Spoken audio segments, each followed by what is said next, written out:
There we go. Hey, welcome to Andromeda 7, your celestial gateway and your channel for community support, help, friendship, love, and knowledge. Thanks for joining us tonight. We have an enlightening show for you about Be Your Own Hero with Michelle Thompson. We're so excited to have Michelle here. Thank you so much, Michelle. It's always a pleasure having you on, and we're excited about your new book. We've been reading that and enjoying it. Before we get started, please, everyone, feel free to like, share, and subscribe this. And also welcome our new subscribers. Thank you so much. We greatly appreciate each and every one of you. And we also want to do a quick shout out to Pluto Aquarius and the Limitless You group. Thank you all for joining us tonight. It is such a pleasure to have you with us. Wonderful, wonderful. So, Michelle, you've been busy writing a book called Be Your Own Hero, and you have definitely become your own hero, haven't you? Oh, yeah. I don't think very many people realize that you know what you've been through, your spiritual awakening, what you've gone through, and it's quite remarkable. Your book was a fascinating read, and how the heck did all this come about? I mean, it's quite the story. Well, thank you so much. I think I'm going to change this background because it's making me look like I'm toothless. No worries. Real quick, let's go ahead and just welcome our panel. Grandpa Brian, it's good to have you with us. Dalibor, Suki, so always a pleasure to have the pleasure to be here. The wizard, and you know what else. Teresa D'Antone, good to have you with us. Love you, sister. And let's go ahead and greet everyone in chat while we're getting this all together. Good to see you, Pluto Aquarius. I checked out your show with Michelle, and that was a cool show you did with her. Thank you so much for putting it out there. Yeah, we need more light workers. Mary Wynn's always a pleasure. Thank you for being here. Regine Huddleston, it's good to see you. Hope you're doing well. Lucky Stone. Ooh, Lucky, I hope you are healing up nicely. You got that. I hope that doesn't scar too much. It looks like it's healing quite well. So good for you. Yep. You must be a quick healer. We rise together. Good to have you with us. Nick Doss, always a pleasure. Wonderful. Lady Creations, I like how you did that. That's clever. Lee, good to see you as well. Thank you all for being here. Carrie Fitzgerald, welcome. Wonderful. She's congratulating you on your book. Hey, that's some really. Oh, Richard the Red, good to have you as well. And I think I have got everyone. So yes, we're good to go. So Michelle, tell us. Yeah. Go ahead. Teresa, you have something? I'm sorry. But there's something I forgot. Since the last time Michelle was on with us, our viewers might not be aware of it, but she teamed up with Pluto Aquarius, and together they pulled together other resources from their various groups, and they've set up this really unique approach to sharing their stories and teaching. And they have a person who's very well versed in Hermetics. They have another one who understands the Kabbalah. They do the meditations, and they get together on different nights of the week with these different people and do these one-on-one interviews. And they're really fantastic to watch. And sometimes Pluto Aquarius, she's streaming on Facebook, and sometimes Michelle's and her are doing a podcast, right, Michelle? So you have all these different platforms. You pulled all that together since the last time you were on here, plus you finished. Yeah. You're a busy bee. Yeah, so I changed the YouTube channel called We Rise Together. So basically what I'm doing is I'm bringing, like spiritual leaders into the forefront, people that are very, very high up, I would say, or very enlightened. I'm trying to think of the right word. Let's call them advanced souls, shall we? Yeah, that would be good. Advanced souls, yes. And so I put them together, and I do different type of podcasts with them. I do one with Pluto Aquarius. I do one with Brother Mercurio. He's quite the interesting person because he's so intelligent on so many different levels.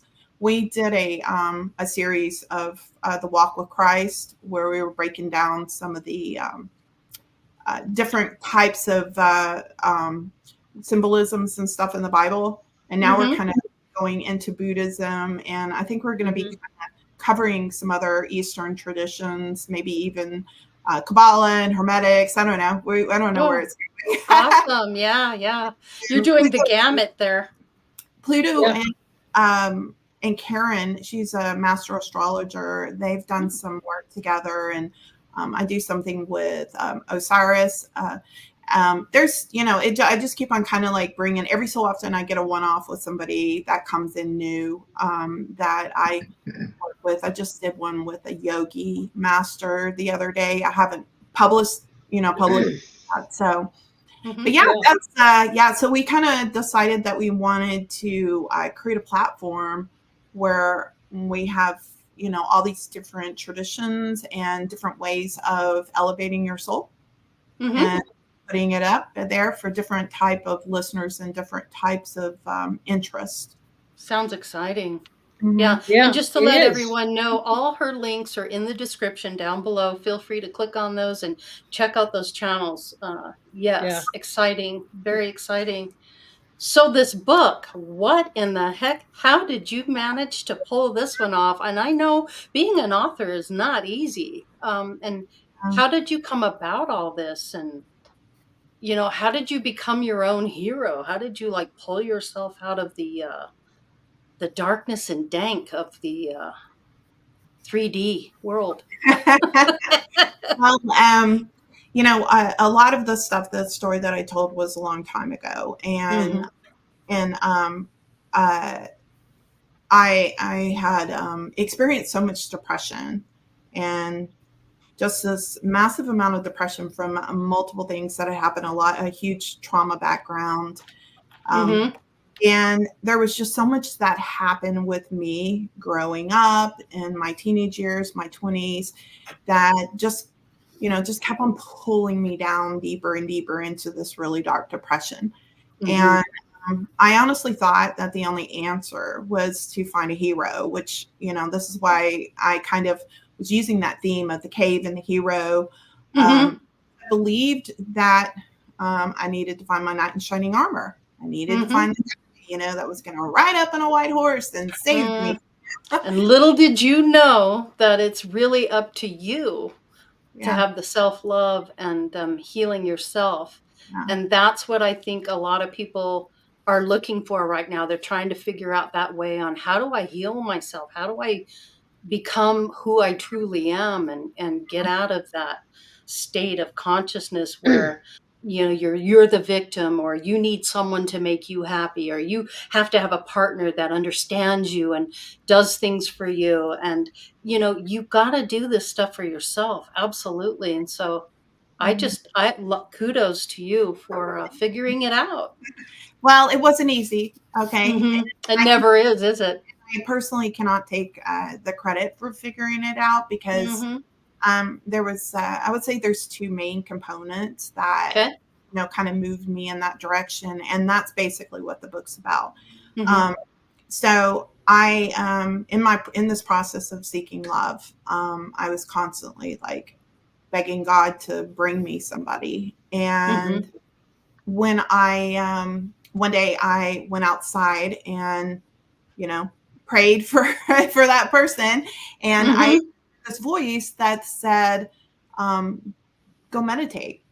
And so I was like, okay, I'm going to run inside. And I went inside to go meditate. And before I could even get into that state, I was hearing people, because it was late at night. I was hearing these people, the horns and, people's alarms going off, and people walking down the aisle and talking, and, and I'm making this, really trying to clear this up and say, making a really strong point about this, because I wasn't asleep. And, because a lot of people think, oh, it was a vision or something like that. No, it really happened. You were awake. Yeah. You were conscious. I was conscious. Okay. And I heard some noise in the bathroom. And then this person, a man, stepped out of the doorway. I sat up in my bed, and I heard him say, you need to write a book about love. And I was like, who are you? And he goes, oh, you can see me? And I go, yes. And he goes, you're not scared? And I'm like, no. And he goes, why not? And I was like, oh, Yeah, I wow. think most people would be like, what the hell's going on? There's a man in my doorway. What's happening here? I mean, anybody in their right mind would be startled. Why were you not startled? For some reason or other, I just knew that Okay.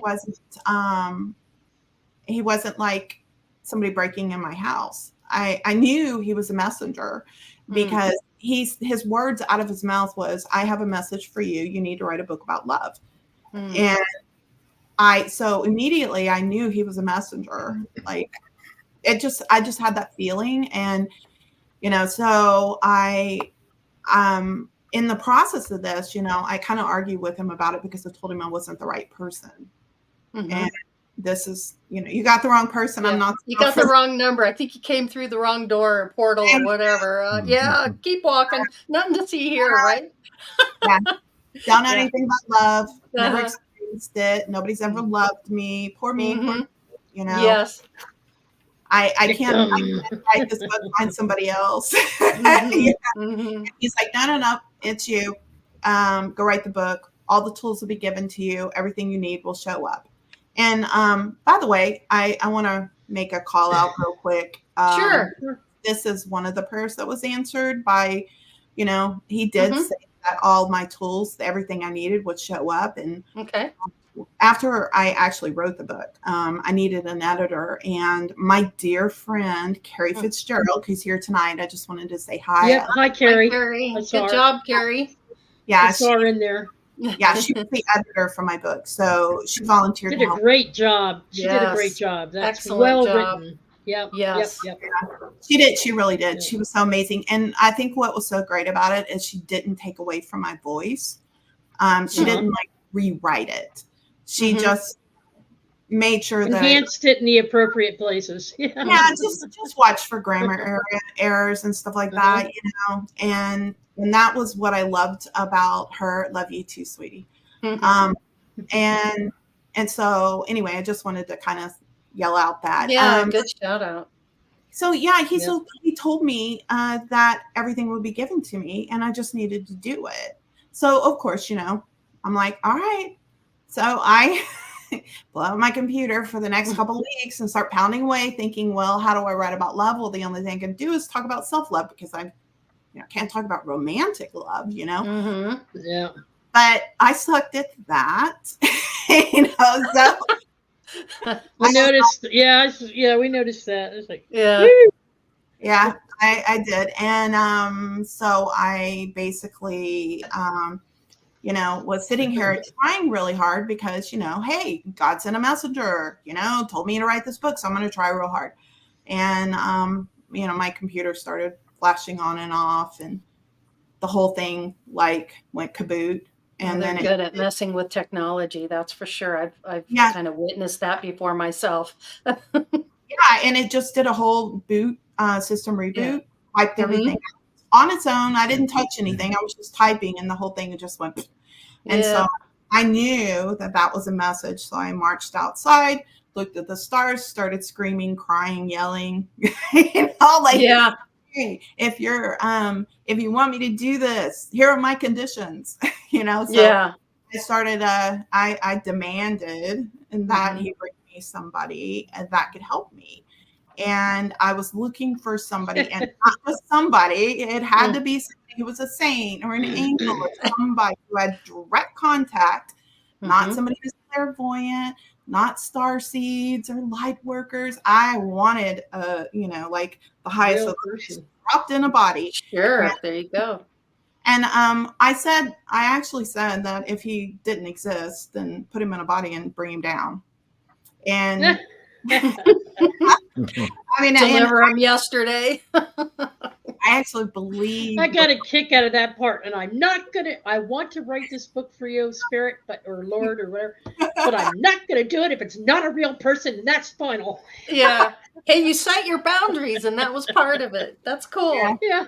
I'm not proud of that, okay, but yeah, I did. I mean, that just kind of shows you the state, that I was in. Sure. Anybody would feel that way. Yeah. Yeah. I mean, it was like a mission impossible, you know, and it was like, look, you're just going to have to give me a Batmobile. Okay. Yeah. Yeah. Well, you know, everybody goes through it. It's like if I hear one more time in one of these chat rooms to just be patient and listen, and it will come to you. And it's Yeah. you know, it's like when Yeah. you're first starting out, you don't get that at all. That's That true. comes to you later. It comes to you much later. But when you're in the throes of depression or anxiety or tension, or you tend to go right there. I want it, and I want it now. And you know, and everybody's telling me, "Oh, it'll come." Like, doesn't anybody listen to me? Doesn't anybody care? Yeah. Well, Good you know, point. what's funny about that is I actually say that in the book. I'm like, Yeah, and somebody's going to say, you know, in time. And yeah. If I'm any more That's my patient, thing. I think I'm going to lose my cool here if you haven't already. Yeah. Yeah. So so I absolutely believed. I had no doubt. Like, you know, I didn't have a problem with faith. I just had a problem with self-love, you know, Yeah. and controlling my emotions and my Yes. reactions and, you know, how I responded to things. Everything was traumatic and over dramatized. So so anyways, I was like, okay, God's sending me something. So I'm going to go, like, you know, do a fast and get my body like vibrating, you know. And I mean, it's funny to think about that now, but I was pretty serious about it. Like, I remember when Carrie was asking me, can you explain to me why you were like going on a fast? Like, you know, what was that about? And I'm like, cleansing your energy, your system, your body's a temple. I wanted to be on a reset. Yeah, I wanted to be prepared for whatever was coming, because I didn't know if he was going to be glowing or, you know, show up blue or something. I had no idea, you know. Yeah, right. So that's funny. Yeah. So anyways, then 6 months later, my sister asked me to go to a crystal store, and this monk was there. I wanted him to help my sister. I went to go talk to him and realized that he was very clairvoyant. And I grabbed her, put it in the room, and he was so good. Like, it was beyond comprehension, but he was also telepathic. And so that will do it. Every time I would think something, he would look over at me and then answer my question. Like, it was the weirdest thing. Like, I wonder. I was like, oh God, he's so handsome. And I'm thinking this in my head, you know, oh, he's so handsome. But he's a monk. He's probably celibate. And he turned around and he's like, and I'm Taoist, and Taoists aren't celibate. You know, that must have been unnerving. Jeez. It was, because obviously he can read your thought, right, Dalibor? I mean, sure. Yeah, I mean, if he's telepathic, but it's just the fact that he wasn't really being discreet about it that's kind of disconcerting. Not the mere fact that he can read people's minds. You know, I mean, he should have kept it to himself. Well, I think that there was a reason why he behaved that way. It was because he was trying to get my attention, you know. And so you think it was your sister's idea that you were there? Yeah. It really wasn't. No, she was nudged, maybe? Wait. Hold on. Yeah, let's back up a second, Michelle. Let's back up.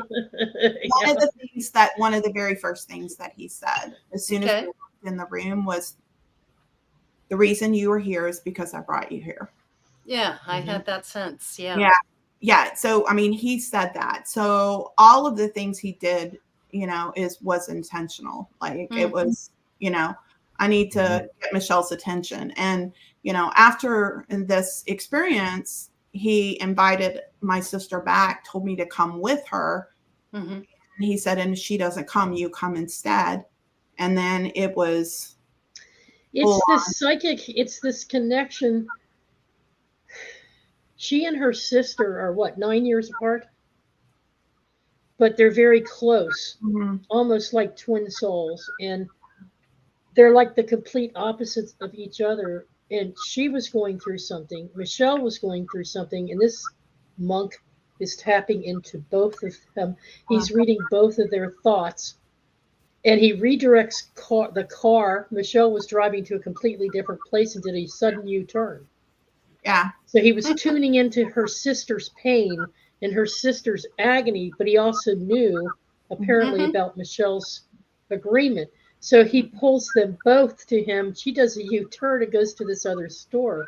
You hadn't been there in a long time, right? Yeah. And there he is. He's a brand new character in that store that she's never met before. And he starts reading her sister, but the whole time he's reading her sister, he's listening to Michelle's thoughts. And so he goes and sits down with Michelle and he starts telling her all these things. And she's like, how could he possibly know that? And it's because he knew he was reading her sister and they have a link. That would be like me and Lori having a link. We know what each other are thinking, but he's tapping into one or the other to get attention. Yeah, that's my point. He's tapped in, right? Yeah. He's way tapped in. Yeah, it was quite the experience. Yeah, I'll say. At least. But during this experience, he was like, so why are you here? You know, when it was me and him just by ourselves, he was like, why are you here? And I go, because you brought me here, because you told me to come. And he's like, oh, we're going to play that game. Okay. Let's see, how did this happen? And he kind of looks over to the side and, you know, does his thing. And he's like, so you stomped your foot, you threw your hands up in the air, you demanded that somebody come. So here I am. And would have asked a little nicer, you might have gotten somebody a little nicer. And yeah, so I was like, careful what you ask for. No, I'm happy. I'm good. I will take what I get. You know, and from that point on, the rest of the book is about my experience and how he helped me transform. There was a lot of things that he put me through. And honestly, I was talking to my sister the other day, and there's so much that I left out that she was like, Michelle, you need to write an extended version. You need to write the before, you know, I mean, all these spiritual experiences I had before in my 20s, you know, how this all led up to, and fill in all the spaces, because people are like texting me going, what happened to Haley? Where's your sister? Are they still with Jason? What's going on? You know, like everybody's like wanting more information. So you know, I'm thinking about it, but kind of going back to this is what actually happened is he was a hard ass. Okay. He loved me more than I've ever been loved before, even to this day. But he, you know, he carried a strong arm. You know, it was like, do what I say or I'm going away. And he was, and he wouldn't allow me to deviate. It was like, here's the path. Every time I would think something negative, he would send me a text message and say, stop thinking that way. If I was doing something that he didn't like, he'd say, why are you doing that? You know? Yeah. Like, think about it. It got to a point where it became a level of what I would consider stuff that I didn't want him to see me do. Embarrassed or fearful, you know, that kind of stuff. I didn't want him to view me as this person that was a certain way, because I held him up at a, you know, high standard. And one day I just kind of realized that he was reading my mind, watching everything I did. Like he could literally do you think he was like a walk-in or something? Because, you know, he was obviously a real person and everything, but you know, a real person with a beginning, a birth, a middle, and an end, and all that. So you know what? I honestly, I was being interviewed by this other guy that was asking me something like this, because when our time was up, we had 3 years together. And at the end of that time, he said, don't come back for 3 years. And he said, and if you haven't accomplished and applied everything you've learned, don't come back at all. And so when I came back, I felt like he was like a normal person.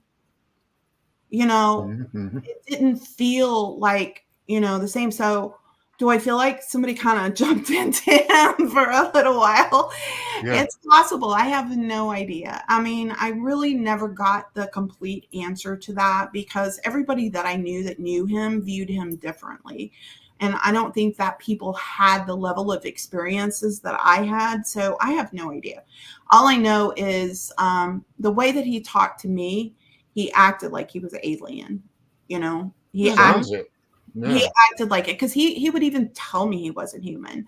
Yeah, he's an earth. Well, he came in. He's a guard. He sounds like a guardian to me because, or a guide, an earth guide. Whether he came in well, obviously he did come in temporarily for you, but that's the same kind of if thing he's I've experienced with my guide. So I Well, if know he's what an you're angel, saying. that comes from the Greek word that means messenger. So, he's There you obviously go. there to bring you some kind of a message or bring Mm-hmm. about some kind of change in you. Mm-hmm. Well, So, he was a real person, okay? And I mean, he had a wife and he had 3 kids. I mean, so it wasn't like, I mean, he did have an imprint on this world. It Yeah, wasn't, that's what I'm thinking. Yeah. yeah, he didn't There's just, a little more to him than just that stuff, but obviously. he passed away not too long ago. But Mm.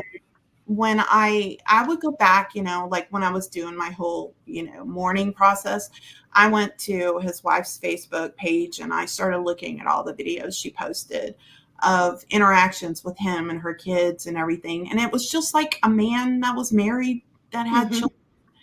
And it was so interesting because that wasn't the man that I knew. I mean, because the things he would say, like, he was gone for a little while, and I said, "I missed you," and he goes, "What's this missing thing? I don't get it.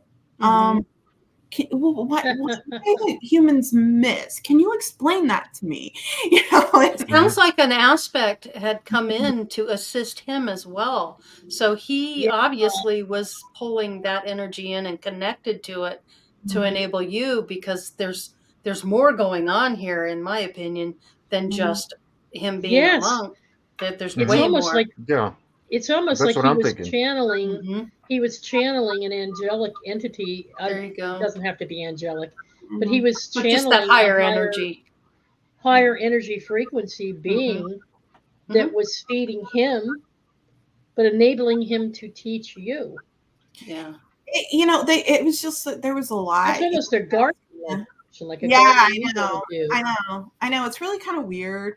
But he would say things like, I gotta go to India. And I was like, oh, how long are you gonna be gone? I don't know, but I gotta go. I have to go to India. And I'm like, okay, are you leaving tonight? I'm like, okay. Then he calls me the next day and I go, did you not go to India? Did your flight get canceled? And he goes, no, I went. I'm like, he didn't have time to go to India and come back. Yeah. And I was like, what? And he goes, yeah, I was there for, 4 years. Like, what? Wow. There So was. you're like, wait a second here. What's really going on? Yeah, he told me one time he traveled to some other planet and learned some new healing modality. And, Fascinating. he was always like talking about these different aspects of things. I did ask him one time what he was, if you're not human, because I accused him of being human one day and he got kind of upset with me. I'm not human. Perturbed at you, huh? Ooh. And I was right, like, sister. yeah, why are you denying humanity? He told me that he was because I asked him, like, well, if you're not human, what are you? And he said, well, I'm closest, the best, and the closest way I can explain it is I'm more like an elemental. And that's that's interesting. That's about the most I could get out of him. Yeah. That is interesting. Wow. Yeah. So during this time, I think the key thing is that he kind of backed me into a corner.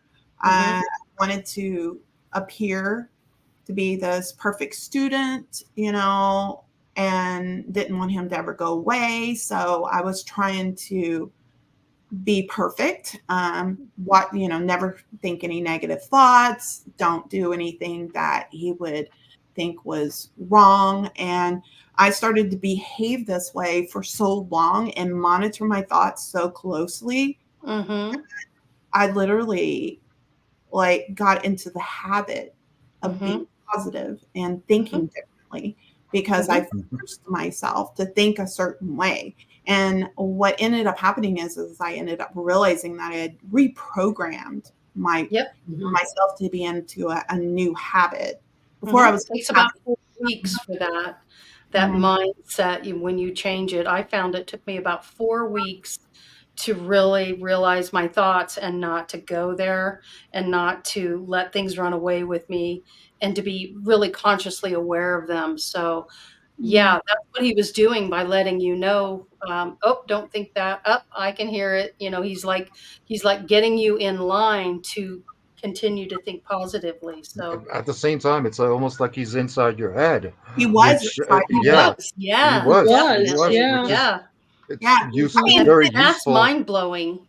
you know, yeah. for a teacher to be there, if Mhm, that's his purpose, on that because level. like I always say, thoughts are things, and mind Mhm, control, as negative as it sounds, is actually a very important thing, because mm, you got to not only think before you say something, but you should think before you think, as I Yeah, always yes, say. that's true. That's exactly right. You got to think yep, before Think you before you think. think. mhm, yeah. Yeah, that is so true. I've never heard somebody say that, but that's so accurate, and I love that. It's I don't know. It was such an interesting experience to all of a sudden wake up and realize, whoa, I don't even have a thought in my head. I remember just vacuuming, and it was like peace, in my head, and I was Mhm. like, what? There's no thoughts there. What's going on? You know. He and I, so he and I would have conversations telepathically, Mhm, long conversations. And I remember I was driving over to my sister's, and at the time I'd been coming from a distance, and it was like an mhm, hour drive. And he was basically lecturing me about something mhm, Mhm. the whole drive. So it was like 45 minutes, an hour lecture, something like that. And when I got to my sister started saying something, and I go, hold on, he's not finished yet. And she's like, what? I go, he's talking just, Mhm. so I had to sit there and listen. And then he's like, do you understand? And I'm like, yes. Next thing I know, I get a text message, and he goes, did you get all that? I mean, to verify, there was never a Mhm. question that it was all in my Mhm. head. There, every single thing got verified. Like, Right. did you receive that? It's yeah, interesting that he chose that time to convey that message to you, because driving, that's one of those unique activities that's like, for most people that have been doing it for many years, it's mhm, autonomic, it's automatic. mhm, So you don't necessarily, even though it is technically a life and death situation, a lot of people are not conscious of it. That's why you can do things like listen to music or whatever, mhm, even though it's not necessarily a meditative state. Like Yeah. mm, for me, a meditative state comes about not by driving, but chopping wood, for a couple of Mhm. reasons. Because it is a life and death situation, because it is very dangerous, but you're also cut off from the surroundings by the ear your protection, the eye focus, protection, yeah, your the true focus. gloves, Mhm, and Didn't really plus you got see to it. be Yeah, I yeah, didn't see it much. single-minded and thinking about only that one thing, and that's where all these interesting thoughts can pop in. Yeah, mhm, I think Mhm. that it wasn't, to me, it wasn't much different than, being in the car with somebody else when they're talking, or Hmm. listening to the radio, or listening to an audiobook. Hmm. So, I mean, I was just basically listening to him mhm, lecture or explain something to me that mm, it was something that I was pretty upset about. And he was kind of trying to talk me through it. mhm, But during this time, he introduced me to Gabriel, the goddess Isis, goddess Athena. Um, Mhm. a He very, brings them all in like a yeah, gatekeeper would, yeah. right? There was Hmm. several different ones. Mostly because he couldn't get through to me on certain things, so he tried somebody else. yeah. Hmm. Michelle, I've got That's a why. question in Yeah. chat, and I'd really like to address this. I always like to get bring both sides of the coin together. Nick Doss says, I have a genuine question because I'm having a hard time understanding the premise of it. If the moral of the story is to take action and be your own hero, why look to outward sources instead of within? Okay. So some of you guys are very spiritual and you already know this. Okay. Mhm. But this is about a person that was Mhm. extremely broken. I was so depressed. I was in such a dark space. And it was like I didn't ever have happiness. So I didn't know how, if you said to me, look within, I would say, oh, that's a really dark space and I don't like to be there. I'm going to go find something to do, maybe drink or go out with friends or whatever. There wasn't that level of consciousness for me. The only thing that I had was belief in God, and that was it. So, I came from a really strong Christian background. So yeah, I believed in prayer and God, but I just thought I was destined to live a horrible life. Right. Yeah. So, And it's not till once you get through the process that you can, in retrospect, look back and go, gosh, that's why this happened and that's why that happened. But when you're going through it, it's just like trying to ride a bike without training wheels for the first time. It just, it's you're easy. having all kinds of issues. And you have these religious-based beliefs that your salvation comes from a god or a goddess, or from somebody external. External. There's a hero that's coming to save you from all your troubles, or a knight in shining armor, as she points out in her book. So you're at that place where you haven't learned yet to go within, and that's what her book is sharing. The different chapters takes you on her journey with her as to how these guides helped her turn to her true self within to find her own salvation. Right. That's absolutely right. Thank you, Teresa, for explaining that. And that is the I know it's kind of hard for people that have been living this very spiritual. I know how to go within and all that kind of stuff. Now you do.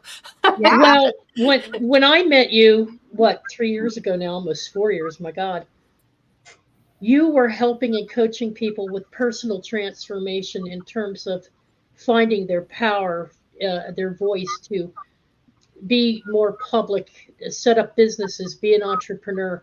You were already there in terms of, but you just didn't apply it spiritually to within. And so for you, it's been a transformation of now understanding the spiritual side of it. Right? Well, actually, no. And I see where you're going, because I just wrote this book. So it does appear that this is a new thing. This happened like 18, 20 years ago. Oh, okay. And so he died that long ago? No, he died recently. He died recently, like a year ago. Yeah, 2022. Yeah. Okay. So, but the thing is that this all happened, it was like when my son was a senior in high school, and he was like 17. And, and he's like 32 now. So I don't know, do the math on that. So it was. So this is why you got into Tim Robbins, and this is why you became the development coach. It's just you didn't do it from a spiritual perspective. You did it from the teaching, because you knew people weren't ready for it. Is that it? I knew people weren't ready for it at the time. Yeah. Okay. And that's why it took me so long to publish the book, because I didn't feel like that people were ready yet. I started seeing how suddenly everybody's interested in spiritual stuff. So it's like, all right, it's time now. It's time now to get this thing out. This mass awakening that we went through in 2020, when things really started ramping up, and we were able to spend a lot of time at home and by ourselves. So it really allowed people to go in. But the story is just incredible.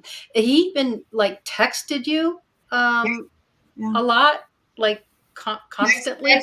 Calling, like we would sit and we would sit on the phone for hours where he would talk. Sometimes we go to dinner, and sometimes I go to his office. We spent a good amount of time together for 3 years. And I talked to him every day. It was either, and most of the time he would at least call me every day, and sometimes text me multiple Do you still communicate with him now that he's on the other side? Yes. So he's actually, is he your guide now as well? Is he continuing to guide you? He does seem to show up quite a bit. I hear him every so often say something to me. He just said something to me yesterday, and so he's like, God always takes care of his children, Michelle. And just like every so often he'll just like whisper, because there was something that happened and I was like, thank you. And then, you know, Michelle, I can't help myself. I have to ask the question because he almost sounds like, I mean, he could be any number of things depending on your perception and how you perceive him. How did you know he wasn't a twin flame or soulmate? I don't know. That it is kind of a hard thing to because the connection was so strong, and people asked me when it was happening, during the time it was happening, when I was talking about it. People asked me if I was like romantically involved, we were sexually involved, and I was like, no. No. I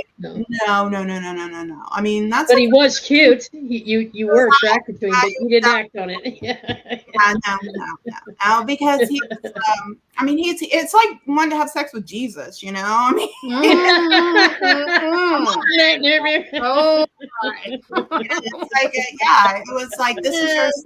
This is yours. Come get me, Zoroaster, baby. Yeah, I know. Want to go around the Buddha tree, Buddha? I want to have a living God. Give it to me, baby. Yeah. So, he was, just somebody I looked up to, that's I loved and that I honored and that that I was so grateful that came into my life to help me, and I was definitely trying. I mean, he would say all the things that I needed to do that probably for you guys seems so simple, but, for me, it was like, I don't know how to do that. Like, I didn't even know how to be present. Like, I would just drift off in the past and start talking about that. And he's like, Michelle, where are you? And I'm like, sitting in my car talking to you. And he's like, no, where are you? Where are you right now? Where are you? And I'm like, I'm sitting in this parking lot. I think there's a Home Depot here. I think it's off of 290. Like, I didn't understand. When he would ask me things, he was trying to find out, like, get Michelle head present right now. Yeah. Let's get present. And it took me a while. And eventually when I started to get it, when he would say, where are you? And I'd say, with you. And he'd say, good. And, it was just hard. I didn't know how to do some of these things. Like just the simplest things that you guys would think are so simple was so hard for me. But here's it's that most people are like that right now. Almost everybody I meet is like that. They just don't say, you say, let go of something. They say, it's not that easy. Right. Yeah. I know that one, but, we have an interesting question, Falling Starlight 7. And Michelle, how would you answer this question? I'd be curious to see what woke us or made each of us self-aware enough to know to question things, to know that you are your thought. Well, I think it's the energy shifts that are happening right now. Exactly. And there's a lot of things going on that's actually causing that to happen. This is the first time in history, that's exactly. happened. I'm 57 years old. You guys are, I know at least one of you guys are a couple I'm of 60. I'm 56. I didn't want to insult. No. I earned every year. I think that question actually goes back further to what woke humanity up in the first place. How did we acquire thought? How did we acquire awareness? And so since everything is an energy field, we did it ourselves. It's your thoughts that created matter. Yeah, It's but you also kind of understand is that we're, you know, in every time span or, you know, period of time, there's this, you know, current of energy that just sort of supports a collective. And these type of thoughts where people say, you're supposed to do this, you're supposed to act like this, you're supposed to do this. And, you know, stepping outside of that norm was not a usual thing. Every so often you would have somebody show up, you know, Edison or, Yeah. you know, or somebody that was like an outside thinker would show up. Einstein. Yeah, Einstein. Yeah, exactly. And they would show up and they think outside the box and they'd be woke, you know, and they're all, you look into the history, all of them were like meditating, getting messages, talking, you know, all that kind of stuff. There's a lot of research on that they would literally meditate before they would actually do something or, you know, get into what they were doing. And a lot of these people also had their own skeletons in the closet, and that's what turned me off this whole hero worship thing as a young man, because I saw that okay, they're only human, and their contribution to society consisted of like one very specific thing. You know, I can't replicate that. Because they were doing their own thing. They were being themselves when they did that one specific thing, like you know, Einstein or whatever.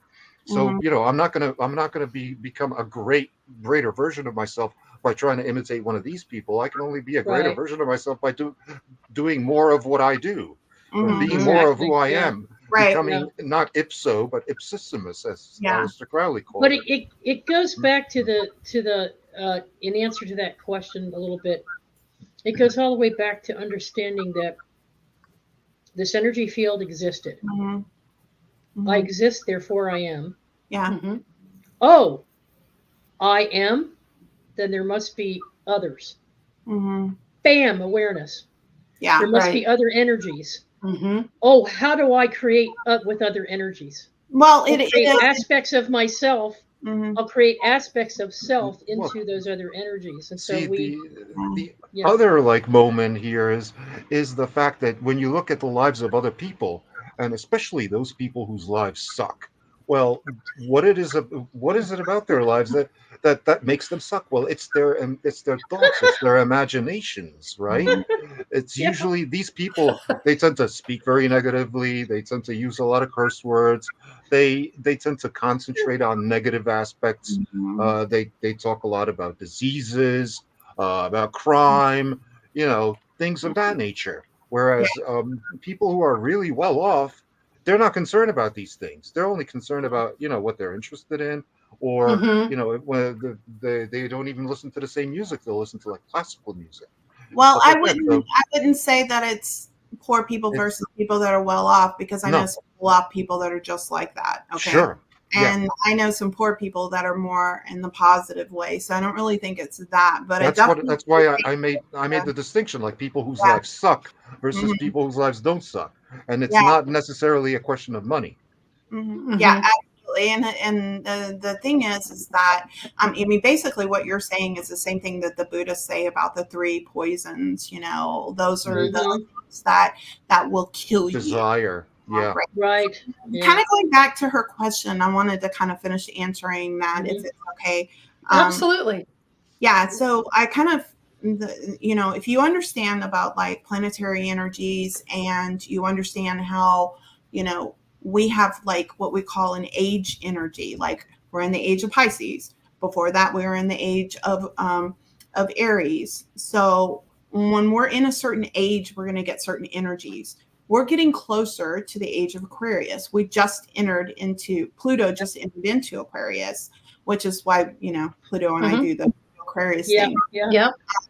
So we're going to be in there for 20 years. And what that is sort of like that bump that's pushing us into Aquarius. And so that energy is causing people, you know, it's sort of like a forced awakening. You know, it's like, you know, that energy around you is making things different. I mean, we have our new hero for the first time. I've been wondering when they were going to show up, but you know, here you've got Elon Musk. I was just talking to my husband the other day and I was like, oh my God, he's like Tesla. He's like Einstein, you know, we have somebody like some really great person, and we're going to have more of those kind of people showing up, you know?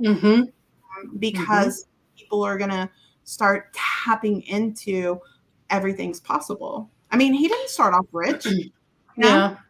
Yeah, my guide explained to me that our bodies are changing from to a crystalline structure. It has to do with Right. our cells and how all that's coming together, and it's a natural progression for our species and who we, physically are. But not only that, our emotions and coming up to speed as a species where, just like you have alien species and things like that that are on a whole nother level, we're just naturally coming into this now. So we're coming out of that patriarchal, you know, all Well, the that's stuff that they've been feeding us for Authoritarian. a long, yes, authoritarian. Thank you, Delabor. Yep. That's perfect.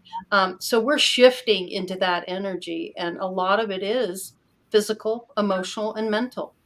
right. Yeah. Yeah. And I was actually having a conversation with one of my personal proctors. He's a male proctor that I have. Pluto's one of my other proctors, but anyway, so when I say proctor, it's spiritual teacher, by the way. Yeah. Some people don't know what that means. They're Okay. like, what are you talking about? I'm sorry. She's like my spiritual teacher. And anyway, the male proctor and I were having this conversation about the time periods. We're in it for like what 2,500 years or so, and so we probably have about 200 years more before we actually enter into Aquarius. But Right. we're in Pisces right now, and before that we were in Aries. So if you think about that and you look at that, like what was prominent in that time frame, you look at Aries, what is that sign about? And it was all about wars and all these things happening. Who were the gods? That's right. Aries was the god of war. Yes. And Yeah, there you go. They worship those gods. Those are the ones that are prevalent. As soon as we get into Pisces, man, I mean, all the Catholics came in. You had all this shift that came in, and they were like, no more of the old gods. We're bringing in the new God. This is the one about salvation and shifting and, changing and getting outside of the, that. So, and now, we're moving into Aquarius. And so this is going to be a completely different shift. So I was asking, I was like, hey, I wonder who's going to be the god for that, Yeah. My point is that what I thought was really interesting is, you have a certain time frame to like get your shit right in that area. But I think that sometimes like those people that were in that warish type, they're still hanging out and haven't gotten over it. Yeah. Yep. And then you've got some people that progressed even higher, right? And they like, elevated up a lot faster. And so they're kind of, it creates that balance and helps that shift. I think. Yep. I don't know. It's also interesting to know that the symbol for Pisces, it looks kind of like an infinity symbol, right? And as other thinkers like Raoul Pal has said, that we're living in the exponential age, that it's no longer like a linear age. It's anything is possible, in other words. Absolutely. And I think that that it was kind of like, the day that Christ was born, it started the age of Pisces. So it was like now it's the break away from all of that and to try to free yourself. He came in to teach us to free ourselves. And you've noticed, it's slowly, I mean, it had to start with something, but coming from, the answers are within. That's exactly what Jesus was saying. I'm not your savior. It all comes from within. I'm here to show you how to do it. I'm your example. I'm here to show you that you can do this. But fascinating. So Michelle, once your guide, I wanted to get back to your monk, he knew he had to go away. He knew, and he had taken you as far as he could. He knew you were still working on things. He brought Gabriel in. I'm curious. I too am highly connected with Gabriel, and my main connection, Nathaniel, brought Gabriel into me. And Gabriel, when I read that chapter, well, a couple of them, with the way Gabriel worked with you. It's very similar to the way he works with me, Oh, except wow. that yours is on a whole lot more personal, highly more personal level. Because I still had some issues about getting that personal with my angels, but now I'm not that way. But I was still reserved. You took to him just as much as you took to Patrick, didn't you? Oh, God, yes. And I, as I've shifted, and, you know, because I am still growing spiritually and will for the rest of my life, but as I shifted and started going through even more transformations, I've gone through, like, I don't know, it's like every year it's like a whole other shift, you know, another shift, another shift. And I noticed. Was he teaching you to balance and connect with earth energy? And did he take you into Reiki and all those things that would get you balanced with earth energy?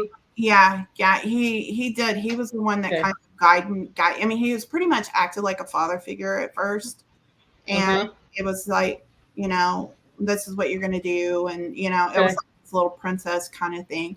But then he just got silent for a while, and resurfaced. He does that, yeah. And this time when he resurfaced, He lets you fly on your own for a while. Yeah, I asked him what he was been doing all this time, and he said watching. You know? Okay. Greatest show on earth, right here. Yeah, no. Watching us all expand and grow. Can you imagine being in their shoes, watching us and trying to help us? No, break out the popcorn. I wonder if they're sitting out there eating popcorn. You know, like what's going on?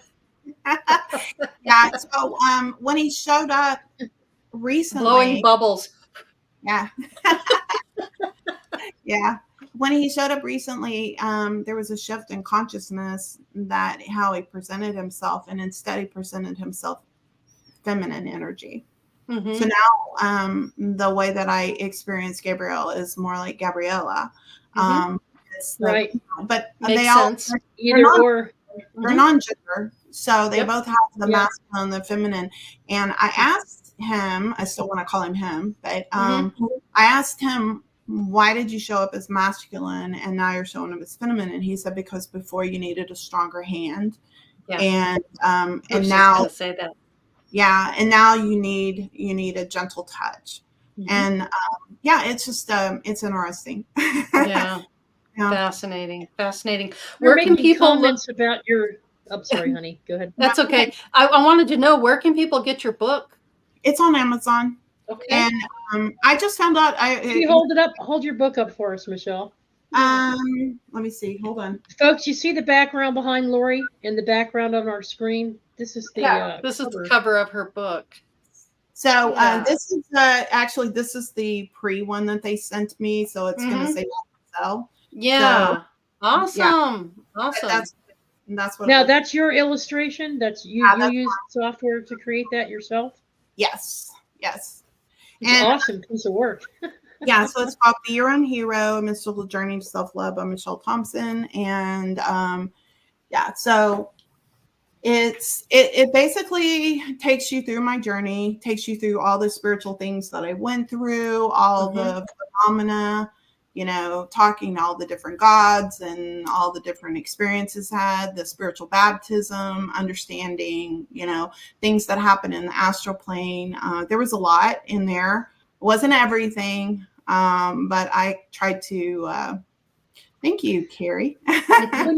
Hey, Michelle, when you wrote this book, or when you were going through this journey, because you make reference to the cave a lot, and were you aware of Pluto's cave philosophy at that time? No. Or did that come to you later? It came to you later, right? It came to me when I was trying to find artwork. You felt like no. When I was writing the first two chapters, when I started making reference, so I did that before I found the cover. I don't know, you know, we get into this, like, I don't know how to start this, and I would do some vanishings, and I'd kind of evolved, huh? You know, and I get myself in this space, and I'm like, okay, help me out, and I just put my, you know, because I do automatic writing. You just lived the Plato's cave story. It's really fascinating. You even went so far as to find a way out only to find, oh shoot, I need to get back in because that's the wrong way out. I need to go within. So you went back into the cave. You did the whole metaphor on Well, your to journey. So be that was honest, beautiful. I've Good never point. I've never read it, so I must have channeled it. I have no idea because I do automatic writing. So when I Some part of you have that do, knowledge. Yep. yeah, Yeah. Yeah. All right. And Sorry. automatic writing is powerful. Anyone can do it. Sit down, clear your mind, and just start writing whatever words come I to like the you. rabbit hole. The rabbit Yeah. hole in the cave too. The rabbit hole in the cave. That was, but it kind of influenced your design for the cover of the book. So what we're really looking at here is the cave and the light as for at the way out of the cave. Is that is the light you yeah, find within yeah. So I was within looking. yourself. Yeah, I was trying to find. So I was looking for some sort of mystical artwork, and then I found it, and then I was looking for some. I just went through looking and looking and looking for cave designs, and I wanted something that was open and had some kind of, like, is there a light coming through? Is there a pathway through it?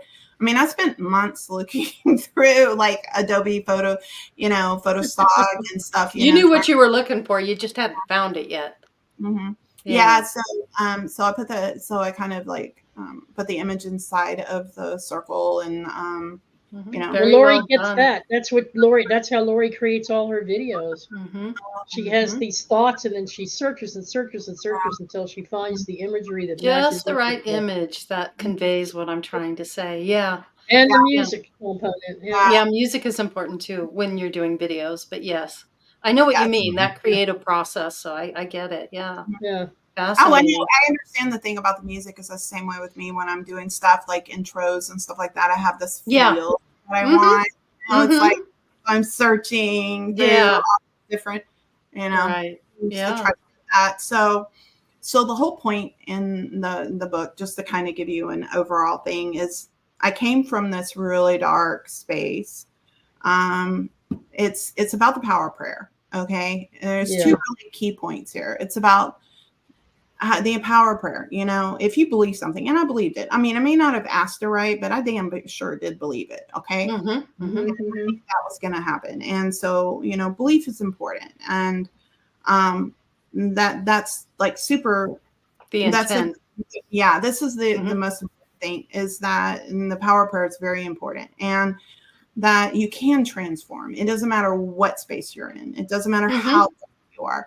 It doesn't matter what your fears are. You can get past all these things. You can get past the pain and the suffering and the depression and the fears and the phobias and the lack of self-worth and all that kind of stuff. I mean, I came from that space and I came out of it. Now, I'm not going to say I'm perfect by any means. I have my own work and I will forever, because every time I reach a certain point, I realize there's more above me, I noticed when I was reading your book, there was a quote that you quoted, and I'd like to read it really quick. It's short. Okay. And I really resonate with the author, and I'll tell you who it is after I read it. Okay. And you quoted her as saying, "Our deepest fear is not that we are inadequate. Our deepest fear is that we are powerful beyond measure. It is our light, not our darkness, that most frighten us. We ask ourselves, who am I to be? Brilliant, gorgeous, talented, and fabulous? Who are you not to be? You are a child of God. You're playing small does not serve the world. There is nothing enlightened about shrinking so that other people won't feel insecure around you. We are all meant to shine as children do. We were born to manifest the glory of God that is within us. It's not just in some of us, it is everyone. And as we let our own light shine, we unconsciously give other people permission to do the same. As we are liberated from our own fear, our presence automatically liberates others. And this is Marianne Williamson, who I believe is running for president right now. Is that correct? Is she really? I did She not know. is. Yes, she is. Wow. Yep. My favorite quote, by the way.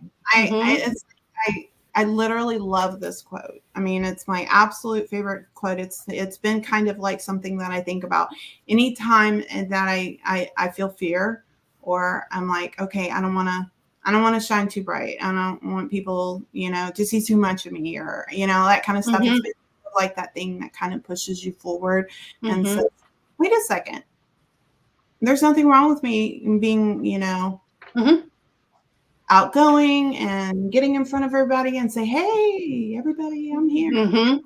Shine your light. Shine your light. Wow, fascinating story. Michelle, thank you so much. We've come to the end of our hour. And Grandpa Brian, did you have a comment or anything you'd like to say about what's going on? Yeah, you've been quietly listening over there and intently, and I thought maybe it'd be an opportunity. Absolutely fascinating. Final thoughts. Yeah, fantastic. Absolutely fascinating. I come from, a dark place too, and suffer from depression. And I don't know if it was guides or someone helping me, but just one day I looked in the mirror and said, this is not who you are. And I changed my whole mindset at that point in time. I don't know. I mean, I could have been guided to do, to help me get over that. I knew, I come from a broken home. All my friends I grew up with started moving away at the age of 11, 12, 13, 14. 14 is when I started drinking, started smoking weed, and, suffered from depression for a while. And like I said, I looked in the mirror one day and said, you have to change something. This is not who you are. And it's not working. It's all for a mindset for people. Right. And since then, I learned how to kind of go with my emotions. I learned, okay, what does it serve me? I learned to release. And that's the biggest thing, is to release. Yeah. Something pisses you off, contemplate it for an hour, but don't give it any more energy. Don't let it piss you off for the rest of the day. Release it. Same way with sadness. In my numerology, he said, I was depressed a couple of years ago. Yeah, there was about a 3-week span where I was depressed. That was, because a good close friend of mine that I dearly loved committed suicide. And, I was really hurt that they couldn't. It wasn't so much that they committed suicide, that I couldn't understand why they couldn't come to me, because they know what type of person I was, and I could have helped them. And it wasn't the first time. I've had 5 or 6 friends that have committed suicide, and that's not the way to go. I mean, look yourself in the mirror and say, is this who I am? Is this what I want to do? Is this who you want to be? And you'll realize that, it's not you that you're looking in the mirror. So you need to change something, and it all starts with here and right here, the heart. Once you start truly loving yourself, then everything else will fall in place. Right. I think it's I think that the biggest thing that people don't understand about loving yourself, it's about acceptance. It really is. It's like you just have to stop criticizing yourself. I'm forgetful. I have dyslexia. There's I can name off a million things. I have a big butt. I probably lose some weight. I name off Speak positively about yourself. Yeah, give yourself positive reinforcement. Exactly. I you can sit here and you can, all these reasons why that there's these things, like, oh, I can never do something. Well, look, if a girl who with dyslexia and, all kinds of other stuff and depression from my past and all these things, you get past it, then, you can do anything that you want. Right. You can be anything that you want. You can, I may not be as like as smart as Pluto. I mean, she is like brilliant, like the smartest woman I've ever met in my life, right? Don't compare. But I have my own personal gifts that I'm super proud of. Like there's certain things about me that's very unique. And I can look at her without saying, I'm not good enough. Like I don't do that. I just look at her and go, oh my God, she's so amazing. This is this wonderful woman. And same thing with Carrie. Carrie's like one of my closest friends. And she's this brilliant scientist, and it's like I can look at her and I can go, oh my God, you're so wonderful. But I can also look at myself and see all my beauty and all my talents that I have, all the things that I have that other people don't have, Yeah. Think And about, I'm things sorry, I have to tell you this, and it's really important, not only for you, the people on the panel, the people in chat, people watching, is there will never be another person like you. You are uniquely you. And there's no one else in this entire universe that can be you. So be the best you can be. Absolutely. And know that you are special. We are all special in our own way, but the uniqueness that is you, embrace that and shine some light on yourself and some self-love and really realize who you are. And I think through your book, that's exactly what you've been able to express. And it's quite remarkable. The takeaway from the book, I think, is that even a small change in just shifting your perspective towards a more positive angle can make a world of difference. It's just like the analogy of like a fisherman. He's bought all this fishing equipment, an expensive fishing pole and everything. He's sitting there by the side of a lake and he can't catch a fish. So he's dejected and he's thinking, oh, fishing sucks. I mean, this is for losers or whatever. And, along comes a guide and says, look, you're doing it wrong. 5 minutes down the road, there's a different lake. Okay. And just there's another way. Take the same fishing pole, the same equipment, just move it 5 minutes that way, and you're going to catch all the fish you want. And that's what guides do. That's it.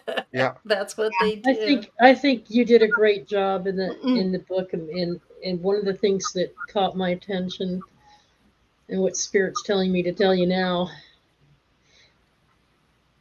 there's a common misperception that you have to actually experience the darkness, actually live it, and experience it in order to find the light. But you found out it's not so much that you have to live it, but to acknowledge it and be aware of it so that you can observe it and see the difference between that and the things that that give you your bliss, that give you your joy, that make you feel the love or be loved or feel love for others. It's just knowing that exists. You don't actually have to experiment with things in darkness to understand the darkness. Your angels made that clear to you. And I want to pat you on the back for that. Because a lot of people think, oh, I've got to go practice the dark arts for a while. I need to learn how to manipulate dark energies. I need to get down and dirty with it. And it's not so much about that. It's about the lower vibration and feel of the emotions. When you are angry with someone, or you feel revengeful, or you feel like taking spite or taking actions to harm another person. It's all these lower vibrating energies that's the darkness. And that feeling of being victimized that you point out so well in your book, that everything is their fault. Everything is being done to me. And we actually are doing these things to ourselves by how we perceive ourselves, which goes back to what Lori is saying. Always strive to be the best that you can be. And that means finding what gives you the most joy. What is your passion? They were asking you. What makes you happy. So, but I wanted to, congratulations for not taking it to what's going on right now is convincing people that they have to. Now, you could do those things if you want to experience those things. Obviously, some people are on the journey to do just that. Some people do. Some people take But a lot of people, even me, when I said to Brian Barnett 3 years ago, do I have to do this? And he goes, no. You don't have to go there to be a better, I think that Yeah. just understanding it and being aware of it, and even, and I know this is going to sound really weird, and I don't mean it the way it's probably going to sound for everybody, but loving it. And if you just understand that it's everything is God. God is the Father of all things, dark and light. And those things that are dark are created for a reason.